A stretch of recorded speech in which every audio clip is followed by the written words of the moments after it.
ஒட்டுமொத்த அரசியல் சாசனத்தையும் புறக்கணித்து விட்டு ஒட்டுமொத்த இஸ்லாமியர்களின் இரண்டாம் பட்ச குடிமக்களாக மாற்ற வேண்டும் என்கிற ஒரே குறிக்கோளோடு இவர்கள் எப்படிப்பட்டவர்கள், இந்த நாட்டில் எவ்வளவு பெரிய அரக்க வேலைகள் செய்தவர்கள், இவர்கள் முஸ்லிம்களின் மீது அக்கறை உள்ளவர்களா?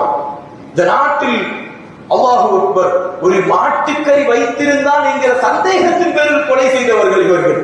தினசரி ஊப்பியில நம்ம பார்ப்போம், இங்க உத்தரப்பிரதேசத்துல பார்ப்போம், ஏதாவது ஒரு பள்ளிவாசலுடைய சோறு இடிக்கப்பட்டு ஏதாவது ஒரு விடிகள் தீரும் உதவி செய்துட்டு இருப்பான். இந்த ஒரு விடி அதை பார்க்கணும். ஒரு புல்டோசர் ஆட்சி நடந்துட்டு இருக்கு. வடநாடுகளிலே இந்துக்களுடைய விழாக்கள் நடக்கக்கூடிய இடத்தில் இஸ்லாமியர்கள் கடைகளை வைக்கக்கூடாது.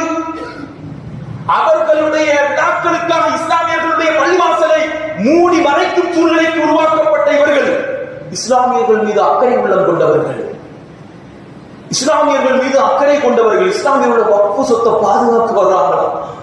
எவ்வளவு அக்கறையானவங்க பார்த்தீங்களா? எவ்வளவு அக்கறை உள்ளவங்க கொண்டவர்கள் பார்த்தீங்களா? அக்கறை உள்ள கொண்டு வந்தா என்ன செய்யணும்? இருக்கக்கூடிய ஏதாவது திருத்தம் கூடுதல் ஏதாவது செய்யணும். இவர்கள் பண்ணது எவ்வளவு பெரிய அயோக்கியத்தனம்.